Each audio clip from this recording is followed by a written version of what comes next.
तो चलिए इस वीडियो में बात करते हैं ट्राई एक्सेप्ट की।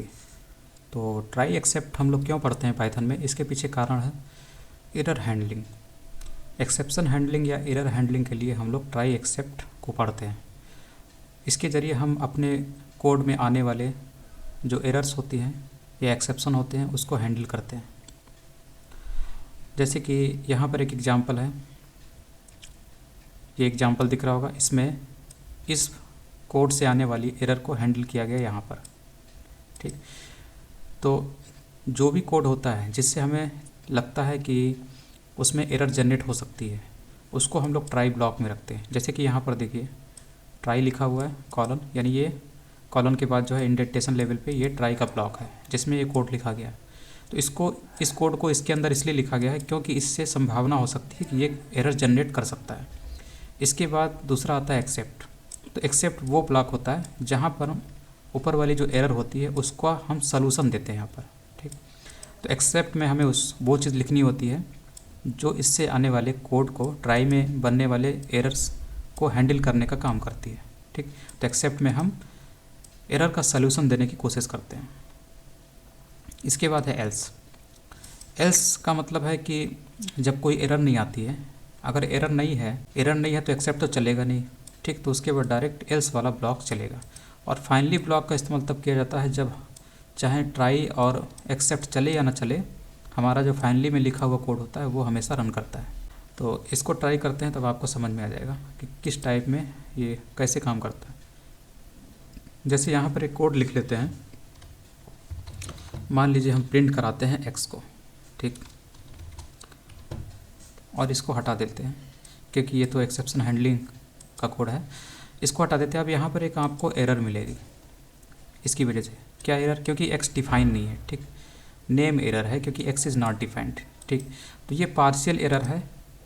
ठीक है, ये एरर है सिस्टम की तरफ से, जिसने यानी पाइथन जो है उसने बताया है कि यहाँ पर एरर है क्योंकि एक्स डिफाइन नहीं है। ये तो उसने हैंडल किया है और मैसेज भी आपको दिखा दिया, और इसके आगे आपका ये रन भी नहीं कर रहा है। ठीक, उसके रन करने का मतलब है कि वो आपको मैसेज डिस्प्ले करेगा, बताएगा किस टाइप की एरर है। नेम एरर है यहाँ पर और एक्स डिफाइन भी नहीं है। ठीक, इसी चीज़ को आप अपने एंगल से कैसे कर सकते हैं? तो इसी एरर को हैंडल करने के लिए हम लोग ट्राई और एक्सेप्ट का इस्तेमाल करते हैं। ठीक, जैसे यहाँ पे किया जा रहा है। ठीक, जो कोड है जो एरर जनरेट कर रहा था उसको ट्राई ब्लॉक में डाल दिया, और इसका जो एक्सपेक्टेड सोल्यूशन है एक मैसेज के रूप में हम लोग दे देते हैं। ठीक, इससे क्या होगा, यहाँ से एरर जनरेट होती है तो सिस्टम देखेगा कि यूजर ने यानी डेवलपर ने, प्रोग्रामर ने कोई इसको हैंडल करने के लिए कोई कोड लिखा है कि नहीं। तो एक्सेप्ट ब्लॉक को ढूंढता है, और ये जब उसे मिल जाता है तो वो अपने तरफ से एरर नहीं देता है, बल्कि अंदर जो लिखा हुआ है वही चीज़ वो एग्जीक्यूट कर देता है। उसे लगता है कि यही सलूशन है, ये एग्जीक्यूट कर देता है। जैसे कि अब अगर इसको रन कराते हैं तो आपको ये चीज़ दिखाई देगी। तो ऐसे काम होता है ट्राई और एक्सेप्ट। ठीक, इसके बाद हम लोग देखते हैं मैनी एक्सेप्शंस के बारे में।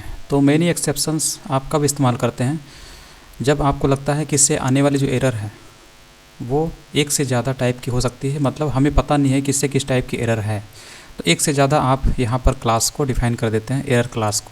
ठीक, एक से ज़्यादा बार। जैसे यहाँ पर आपको कन्फर्म लग रहा है थोड़ा बहुत कि यहाँ पर इस टाइप की एरर इससे जनरेट हो सकती है, नेम टाइप की एरर, यानी कि नेम एरर टाइप के क्लास से संबंधित इसकी एरर है।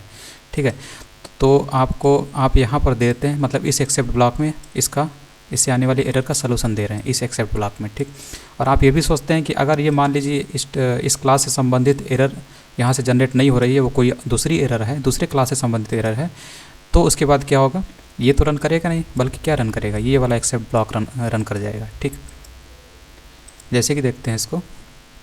तो अभी आपको पता है कि किस टाइप की एरर है। ठीक है, यहाँ पे देखिए, इसको अगर हम लोग कॉपी करते हैं, यहाँ पे लिख देते हैं और इसको थोड़ा सा कट कर लेते हैं, हटा देते हैं। ठीक, इसको आप रन कराइए तो आपको क्या मिलेगा, यहाँ पर आपको मिलेगा नेम एरर। ठीक है, ये नेम एरर है। तो इसीलिए आपको पता है कि नेम एरर जो है क्लास है उससे संबंधित है। ठीक, तो आपने क्या काम किया, इसको हटा देते हैं, एक्सेप्ट ब्लॉक में इसी एरर को दे दिया। ठीक है, अब क्या हुआ, जब इससे एरर जनरेट होती है, ठीक है, इससे एरर जब जनरेट होती है, ठीक, तो फिर उसके बाद ये इससे मैच कराता है। एक्सेप्ट ब्लॉक देखता है, फिर समझता है कि हाँ यूजर ने जो एरर है वो अपनी तरफ से एरर का सलूशन दिया होगा इसमें। ठीक है, सिस्टम को लगता है। फिर उसके बाद उसने ये एरर क्लास को देखता है, इससे आने वाले एरर को इस क्लास के एरर से मैच कराता है, ठीक है, दोनों मैच हो जाती हैं, उसके बाद ही ये आपका अंदर वाला जो कोड है वो रन कर जाता है, ठीक। तो ऐसे काम होता है। अब अगर मान लीजिए आपने यहाँ पर नहीं दिया, ठीक है, आपने यहाँ पे कुछ भी नहीं दिया, तो यहाँ पे क्या बोलता है ये बोलता है कि जो एक्सेप्ट ब्लॉक है मस्ट बी लास्ट, यानी कि अगर आप एक्सेप्ट ब्लॉक इस्तेमाल कर रहे हैं तो लास्ट होना चाहिए। आपने यहाँ पर 2 बार इस्तेमाल किया, ठीक है, तो केवल इसमें एक ही बार अलाउ हो सकता है। 2 बार, 3 बार, 4 बार तभी अलाउ होगा जब आप यहाँ पर उससे संबंधित जो क्लास है वो भी यहाँ पे डिफाइन करिए कि कौन सा एरर क्लास है, मतलब ये जो आने वाली एरर है वो किस क्लास से संबंधित है। जैसे कि आपने यहाँ पर नेम एरर दिया है, ठीक है, तो इसीलिए अब क्या हुआ, ये वाला रन कर जाता है, क्योंकि इससे इस क्लास में जो ये जो बिल्ट इन क्लास है, ये बिल्ट इन एरर है ये, ठीक है, तो बिल्ट इन जो एरर क्लास है उसमें जो एरर पड़ी हुई है वो एरर इससे मैच कर जाती है, इसलिए आपका ये रन कर जाता है ये वाला एक्सेप्ट ब्लॉक, और ये नहीं रन करता है, ठीक। तो एक ही एक्सेप्ट रन करता है, बाकी नहीं करते हैं, इसीलिए यहाँ पर लिखा हुआ था मस्ट बी लास्ट। तो यहाँ पर तो आपका सोल्यूशन ये मिल जाएगा, ठीक। अब अगर मान लीजिए यहाँ पर हम बिल्ट इन क्लास चलते हैं, बिल्ट इन क्लास देखते हैं कौन कौन से एरर क्लास होते हैं। जैसे ये देखिए, ये सब हमारे क्या है, ये सब एरर क्लास हैं, एक्सेप्शन, ठीक। ये मेन बेस एक्सेप्शन है, और ये एक्सेप्शन है, इसका हम लोग अधिकतर आगे भी इस्तेमाल अभी करेंगे। मान लीजिए हम बफर एरर मान लेते हैं कि जो एरर है वो बफर एरर क्लास से संबंधित है, ठीक। तो हम यहाँ पर दे देते हैं ये, ठीक। अब क्या होगा, अब आपका सोल्यूशन ये वाला मिलेगा। वो इसलिए क्योंकि इससे संबंधित जो एरर है, जब सिस्टम चेक करेगा कि इससे आने वाली जो एरर है वो इस बफर एरर में जो डिफाइंड एरर है उससे मैच नहीं करती, क्योंकि ये कुछ और डिफाइन करता है बफर एरर, बफर टाइप के एरर को, एरर से संबंधित क्लास है, और इससे आने वाली जो एरर है वो कुछ और है। तो अब आपका ये वाला रन नहीं करेगा, बल्कि नीचे वाला कोड रन करेगा, ठीक है। तो देखिए something else went run wrong ही आपका रन कर जाएगा, ठीक है। तो ऐसे करके इसको हम लोग समझ सकते हैं। तो इसी टाइप में आप एक से ज़्यादा भी एक्सेप्ट ब्लॉक दे सकते हैं। जैसे कि यहाँ पर हम लोगों ने दिया और गड़बड़ हो गया, यहाँ पर आते हैं और एक और एक्सेप्ट ब्लॉक ले लेते हैं, थोड़ा सा मिस्टेक है, यहाँ पर एक और एक्सेप्ट ब्लॉक ले लेते हैं और इसकी जो एरर है इसको फिर से चेंज कर देते हैं। इसको हम लोग ले लेते हैं अर्थमेटिक एरर ले लेते हैं, एट्रीब्यूट एरर ले लेते हैं, या अर्थमेटिक ले लेते हैं, क्योंकि अर्थमेटिक जो एरर होती है वो नॉर्मली ज़्यादा सुनने में यूज होती रहती है, ठीक। तो इसकी जगह पे हम लोग अर्थमेटिक एरर। अब आपको पता है ये भी जो है एरर संबंधित नहीं, ये इससे आने वाली एरर इस क्लास से संबंधित नहीं है, इससे भी संबंधित नहीं है, तो ना तो इसका कोड रन होगा, यानी कि ये ना तो ये रन करेगा ना तो ये रन करेगा, बल्कि तभी ये लास्ट वाला ही रन करेगा आपका, ठीक। अभी भी आपको लास्ट वाला दिखाई देगा, है यही दिख रहा है, दोनों नहीं चले। लेकिन अब मान लीजिए हम लोग एक और इसके अंदर ले लेते हैं, एक और एक्सेप्ट ब्लॉक ले लेते हैं और यहाँ पे डाल देते हैं नेम एरर, ठीक है, नेम ई, ठीक है, नेम एरर भी इसमें होगा, यहाँ कहीं पर नेम एरर होगा।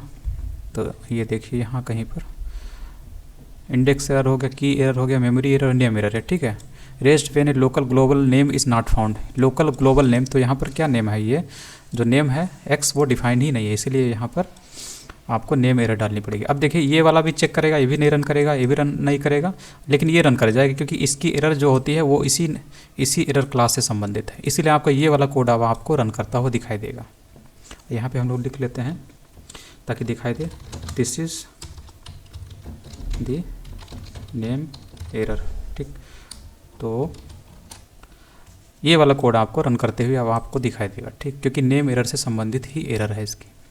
तो आपको क्लास अगर याद है, ठीक है, अगर आपको क्लास याद है कि एरर किस टाइप की है, तब आपका काम हो जाता है। अब देखिए अगर इसको हम डिवाइड कर दें 0 से, अब क्या होगा, ये किस टाइप की एरर है, ये अर्थमेटिक टाइप की एरर है, डिवीजन बाय 0 वाली, ठीक है। तो अब आपका ये वाला कोड रन करेगा, ठीक, क्योंकि देखिए अर्थमेटिक एरर में देखिए क्या चीज़ है, कहाँ गया,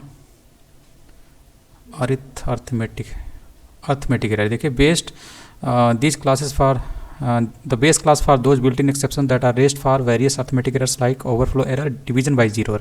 इसके अंदर भी जो मेन क्लास है वो ये है, मतलब ये तो बड़ा क्लास है, उसके अंदर जो दूसरा क्लास है वो डिवीजन बाय 0 क्लास है, यानी कि आपका ये आप दें डिवीजन बाय 0, ठीक है, तब तो रन करेगा ही, इससे भी रन कर जाएगा, ठीक। तो अभी आपका जो कोड चलेगा तो देखिएगा ये वाला चलेगा। तो पहचानने के लिए इसको हम डाल देते हैं यहाँ पर अर्थमेटिक आगे डाल देते हैं। तो यहाँ पर आप x की वैल्यू ले लीजिए पहले, ठीक। यहाँ पे एक वैल्यू ले लेते हैं, x = 10 ले लेते हैं, ठीक। अब देखिए आपकी एरर कौन सी आएगी, ये वाली, क्योंकि ये एरर नहीं आएगी, आपने यहाँ पे 10 लिया है, ठीक, 10 वैल्यू दिया, ये तो एरर आनी नहीं है। लेकिन ये वाली एरर यानी ये वाला कोड आपको अब रन होता हुआ दिखेगा, variable x is not defined arithmetic, ठीक, ये वाली। तो यही चीज़ है, मैं आपको बता रहा था, कोई एक चलता है जो भी आपको संभावित। अब आपको पता नहीं था कि किस टाइप की एरर ये कोड जनरेट कर रहा है, तो आपने कई एक्सेप्ट ब्लॉक को इस्तेमाल कर दिया। अब क्या है, अगर मान लीजिए आप चाहते हैं कि नहीं हमें इतने कोड नहीं लिखने हैं, कि पता नहीं क्या क्या लिखा हुआ है ये सब, तो आप सिंपली क्या काम करिए, इसकी जगह पर, इतने कोड की जगह पर आप एक जगह पर एक्सेप्शन लिख दीजिए, ठीक। यानी जो सबसे बड़ा क्लास होता है एक्सेप्शन, ठीक। तो उसको अभी आगे देखेंगे।